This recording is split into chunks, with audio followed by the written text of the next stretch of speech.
Hi, Longpo. Is Alvin here? Philip here. Hi, how are you? I'm okay, good. I'm good. Can you hear me? Okay. Yes, I can hear. Good. What do you want to say, Philip? I'm in Kuala Lumpur. I came and visit you several times before up in the mountain with my friends from Kuala Lumpur. Yes. You look well. You look very happy. Yes, I am. From your teaching, it's very good. How long ago did you come here? I came. I think I came last year. Last year in November, maybe November. I see. November, yes. 2019. Yeah. Those are down there. Hello. Those are my. That's my wife and my children. Yeah, I see you have a Buddha in the back. You have Yes, a Buddha yes, statue in the back. Very yes, nice. I have a Buddha. Why Buddha?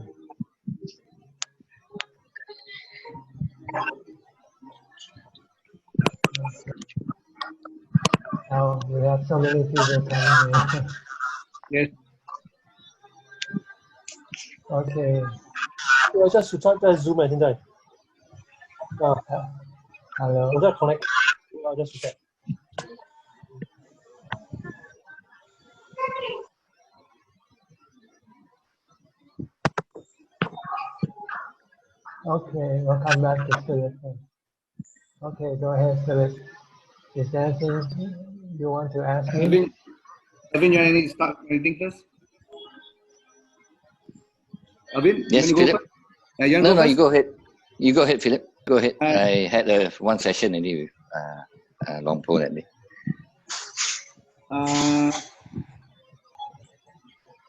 This is regards to the meditation. When you are focusing on the breath, and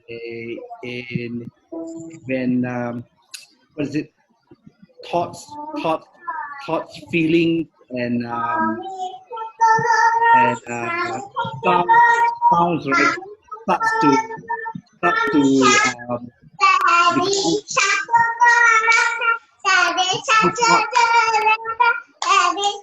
you can hear me? Is that your child in the background? No, it's not. It's not. If somebody is asking, I have to ask them to mute the microphone first. Okay, now fine. Go ahead. Okay. I can hear you now. During meditation, there are periods of time when the mind has calmed down to a point that there is no labeling of thoughts, there's no labeling of feelings, there's no labeling of sound and various faculty that is happening, right? What is actually happening at that level? I mean, I have noticed that the perception that holds, right? You are actually taking every moment to stitch actually a story that you are actually maybe alive or real. What I'm trying to say is that at that point in time, the feeling of pain, the feeling of happiness disappears. Yes, your mind becomes neutral. You have equanimity. Yes. So your mind just merely acknowledging, but doesn't have any feeling toward anything, no emotion toward anything that you perceive. So does sound, the sound, for example, the dog of sound or the dog of birds and things like that, you hear it, but you cannot register it. Like you know that something is there, but it's just a sound. You don't react. You don't react. Yeah, you don't react. Yes. Right. Which is good. This is what you want to do. To to train your mind to just merely acknowledging and not reacting. Because normally when we tend to react, and sometimes we react positively, and sometimes we react negatively. So it's not enough not to react, just to be merely knowing. Because everything that you perceive, they come and go sooner or later. So it's better just to leave them alone. Because when we react, we tend to have attachment towards them. And then you have desire for them. And when you cannot get what you desire for, then you become unhappy. Yes.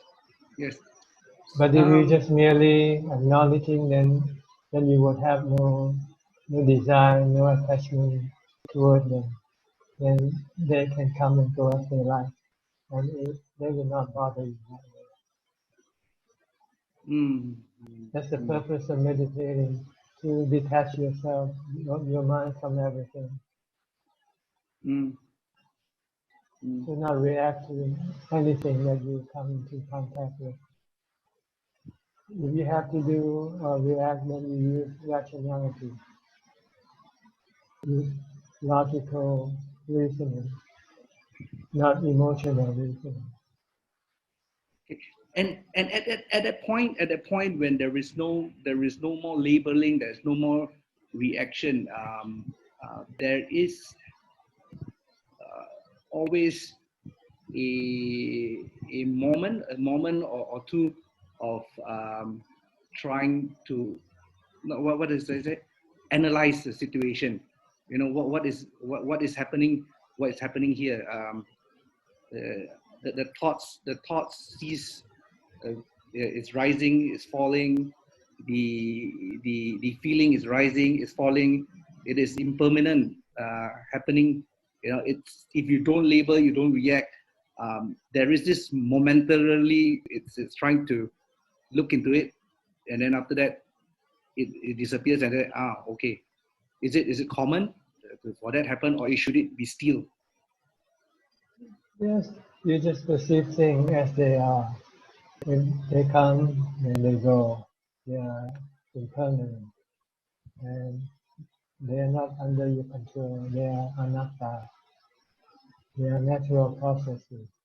If you want to control them, and if you could not, then you become sad or unhappy. So the rule or the goal is to teach your mind just to let go, let everything be. Because this is the way to protect your mind from sadness or suffering. Okay. Because everything in this world, they come and go. Nothing lasts. There are three characteristics: impermanent, licenses come and go, anatta, not under your control. If you want to control them and you couldn't, then you have dukkha, or suffering. But if you don't want to control them, you leave them alone, then you won't have any suffering. Yes. Okay. Yes. Let me turn to Alvin, okay, for the next question. And we'll come back to you later on, give other people a chance to say something. Hang on, just listen, okay? Luang Po, yeah, I've got a question on 5 hindrances. How do we reduce the 5 hindrances? I mean, one way is, can we reduce?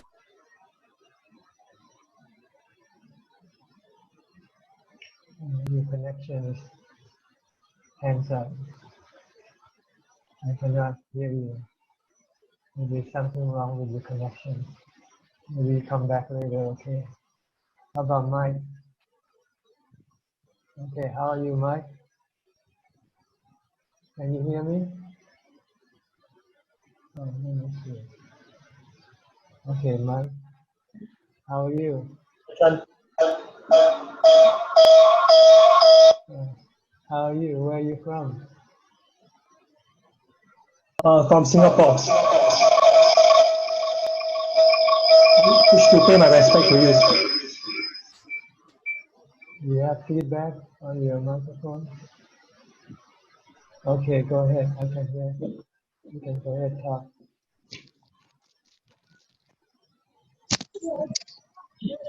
Yeah, maybe better with your earphone.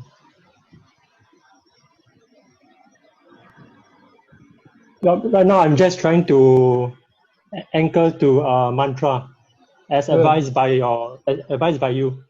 Good. How do you find it? Better? You can more or less control yourself? Better. Good. Then try to sit when you have time, so you can calm your mind and have some peace and happiness.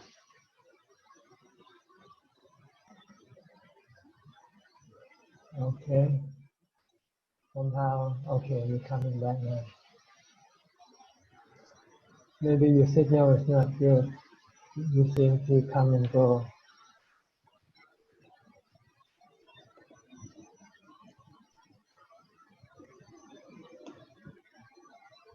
Okay. You want to ask anything?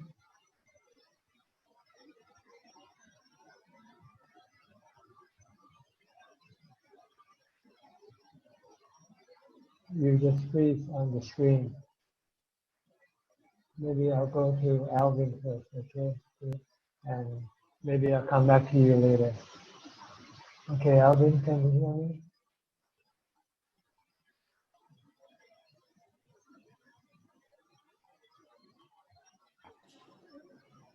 Hello. Okay. This is Alvin. clearer. Okay.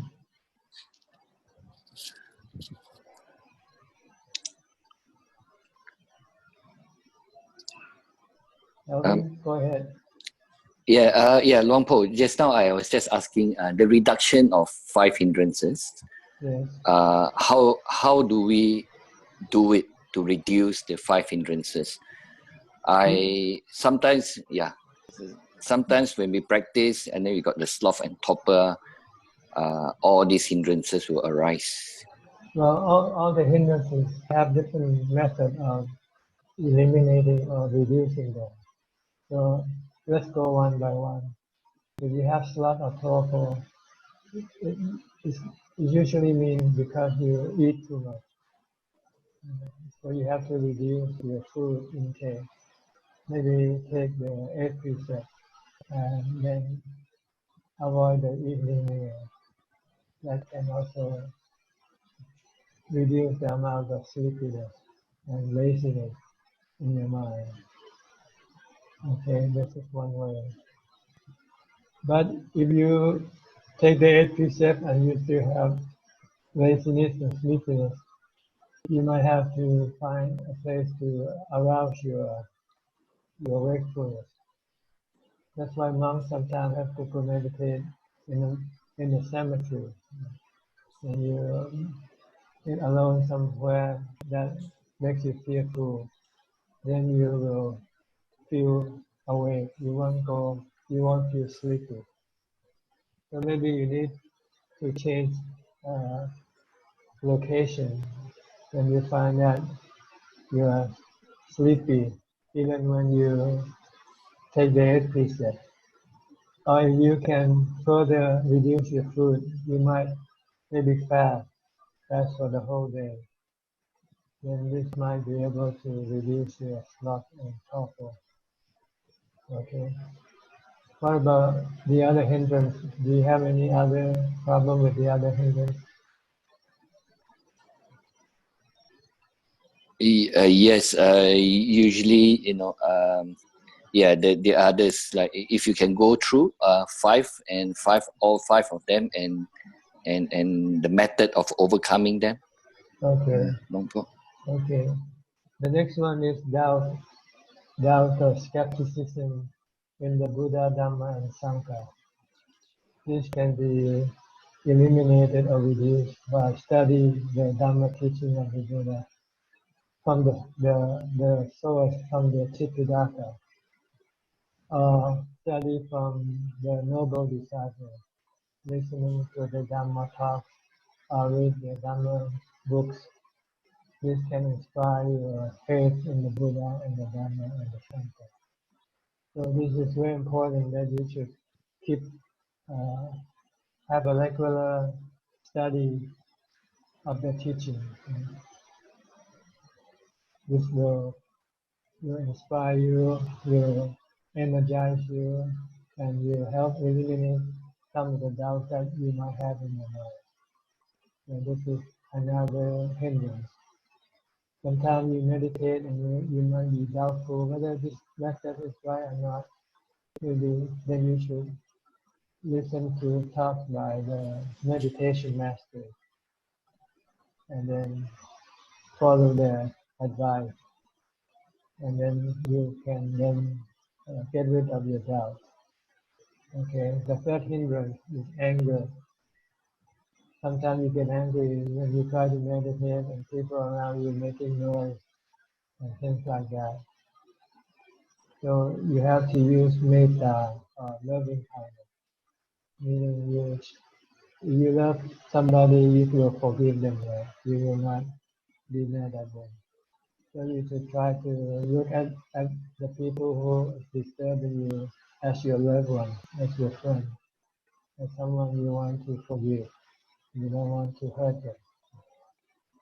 Okay? So if you can forgive them, then your anger will disappear. This is what we call metta, using loving kindness to get rid of your anger. The fourth one is your sensual desire, okay, sensual gratification, sensual cravings. You normally like to watch TV, drink coffee, have some sweet, have something to satisfy your sensual desire. This you have to maybe take up the 8 precepts when you want to meditate, because the 8 precepts will then stop you from craving for sensual gratification. Like the third precept will ask you to stop having sexual intercourse. The sixth asks you to stop eating too much, no eating after midday. The seventh is to stop all forms of entertainment, like watching movies, listening to music, or going to entertainment venues. And the eighth is to sleep on a hot bed so that you don't sleep too much. If you sleep on a comfortable bed, you tend to sleep more than you need to. So this will help eliminate or reduce your sensual desire, which is another form of hindrance. And the last one is restlessness and agitation. You need to develop mindfulness, because with mindfulness you can control your thoughts. By trying to keep reciting a mantra, like singing in your mind. Instead of singing a song, sing a mantra. Vitro, vitro, vitro, vitro. If you can persist on reciting the mantra, then you cannot go thinking about other things. Or at least you reduce or slow your thought down. And the more you recite, then eventually you will be able to control your thoughts, stop your thoughts.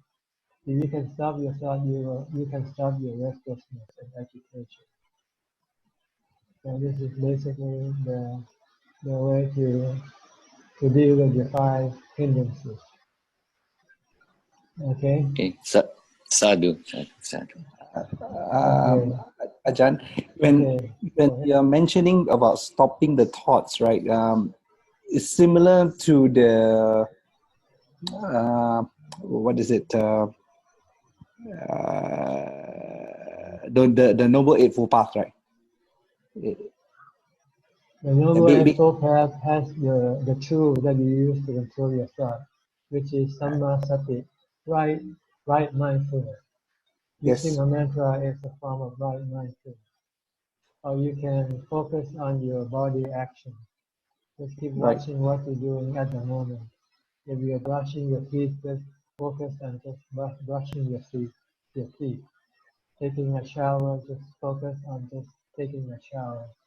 Don't let your mind go think about something else. Then So this is it's like mindfulness.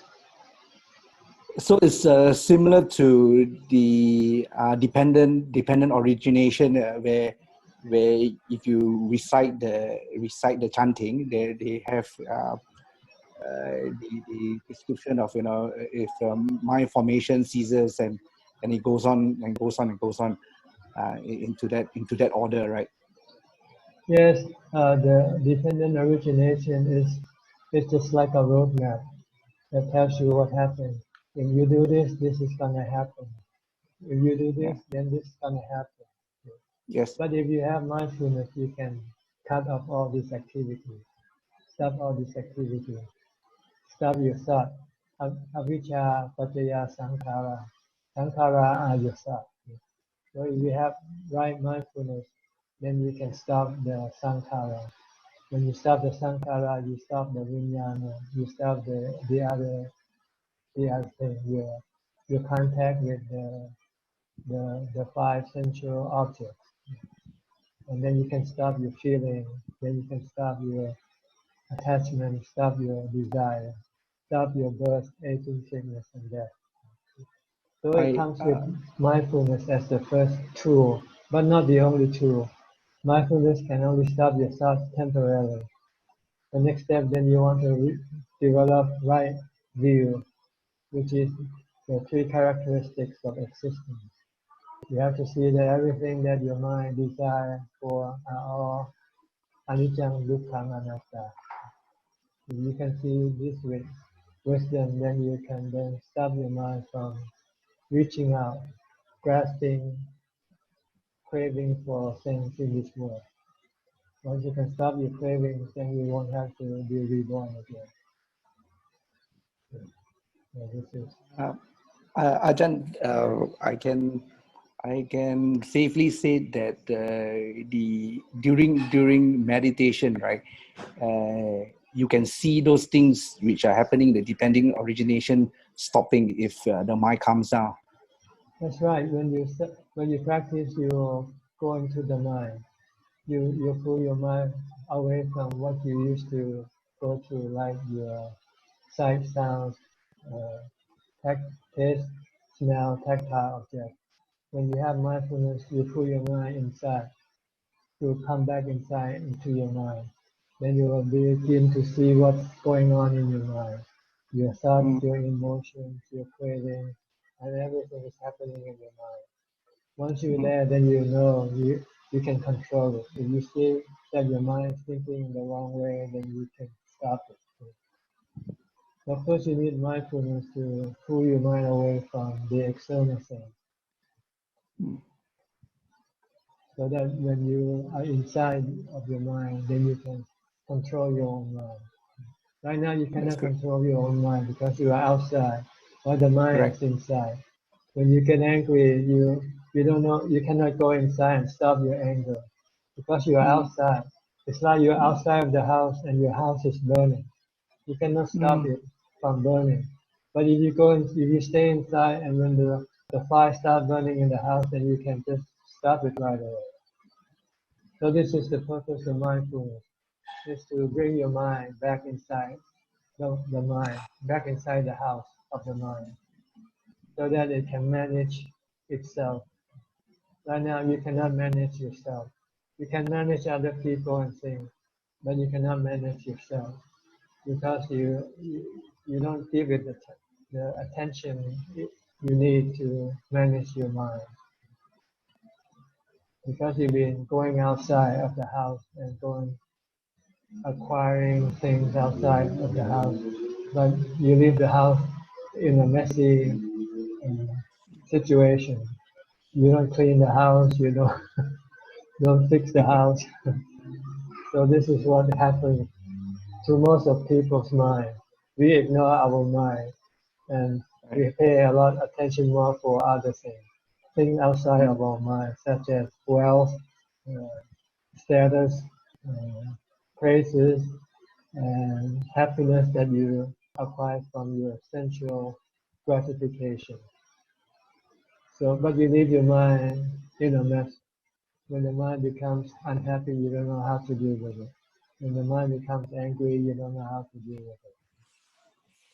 So this is why you have to study the teaching of the Buddha. And he'll give you the truth, and you have to develop the Noble Eightfold Path. These are the 8 tools that you need to manage your mind, to keep your mind safe and sound, peaceful and happy. Okay? May I go to the next person, Nulek? Lady, I think she's the lady, Nulek. Can you come in? Yes, Okay. yes, I can. I Thank can you. only see half of your face. Can you move your camera a bit? Yeah. Hi. Okay, now. Okay. Where are you from? Thailand. From Thailand. Thailand. Okay. Yes, You have to hi. I'm speak in English. Bangkok. You have to speak English because Yeah, all our yeah, audience are English speaker speaking. yeah. Okay.ค่ะ. What can I do for you? Is it okay that I just would like to listen Sure, fine. You don't have any at the questions. beginning? Okay, good. Yeah. Thank Right. you. Okay, now we'll go back to Mike, okay? Mike? Yes, ahead. Ajahn. Go ahead. You have any question you want to ask? Yeah, because right now as advised by yourself and one of my teachers, Ajahn King from Singapore. So as advised by both of you, just ask me to anchor on a mantra or try to anchor my mindfulness on my body once I wake up to help to be more calm when I do meditation. That's right. And Yeah. when you work, or when you go through your day, your mind will be calm and not excited, not restless. Yes, but yeah. And But then sometimes you a bit difficult, yeah, especially when you do office work. Then you got to go back again to calmness. yes, It's when like you keep work, alternating. when you work, then you cannot recite a mantra. You just have to I concentrate on cannot your recite. work instead. Just Yeah. concentrate on your work. This is part of another way of having mindfulness. It's okay. Then hopefully when I get into calm, or hopefully when I get into samadhi later on, then maybe I can reflect on the impermanence, the sufferings, and there's no self. Yes, whenever So you that's can, you so can that's the reflect, direction I'm going. especially on yourself, on your body. You always reflect that your body is gonna get old, get sick, and die one day. In this way, it will remind you not to become too much involved with things, because eventually you're gonna have to lose everything anyway. Yep. So then you will come back to more of a rational position in which you exist just to keep your body alive, and then use the body to develop Dhamma for your mind. This is basically the goal of Buddhism. Yep. We're not after wealth, we're not after fame, we're not after any kind of happiness available in this world. We look for the happiness of mind, of the spirit, by meditation. So sometimes you have to remind yourself of the impermanent nature of your body, so that then you don't forget and become involved with acquiring things that you don't really need, and they don't really make you any happier anyway. Yep. Okay. Thank you, Ajahn. We have Adeline Chin. Adeline Chin, do you want to come in, Adeline?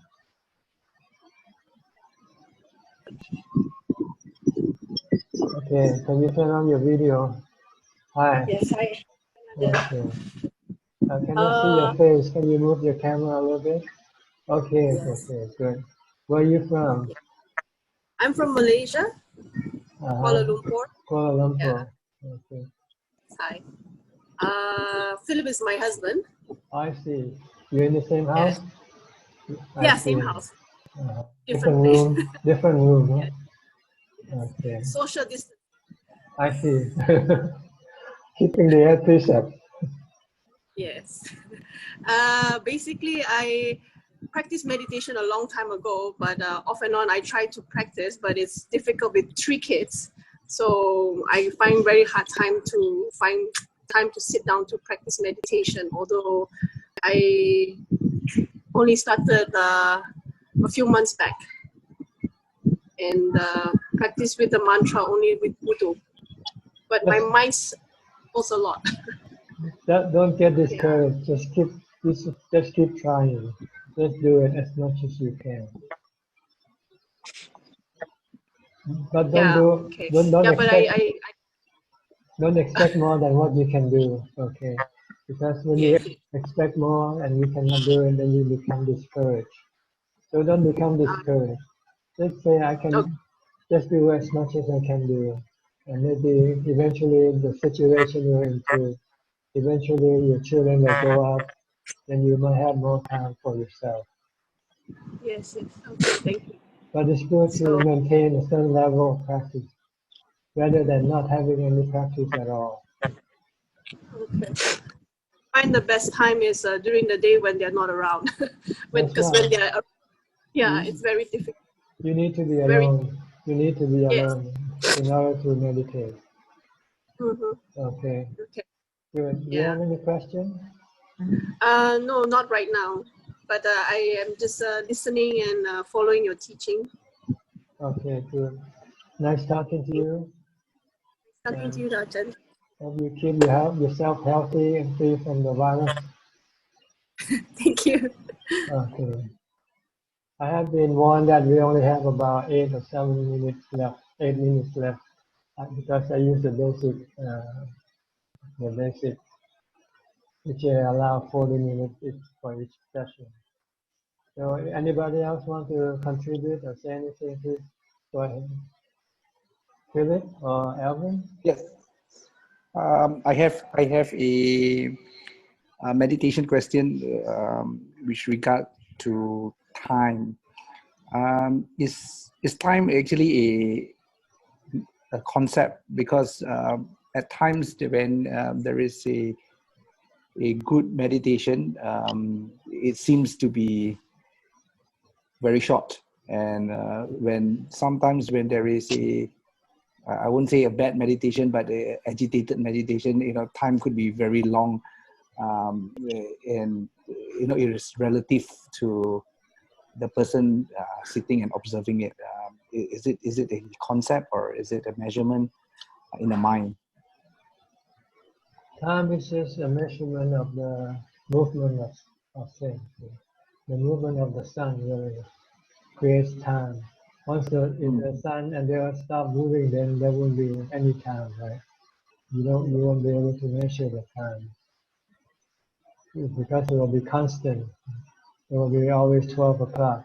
The sun is always in the middle of the sky. So it's something not important as far as our practice is concerned. It only measures the length of our life on this earth.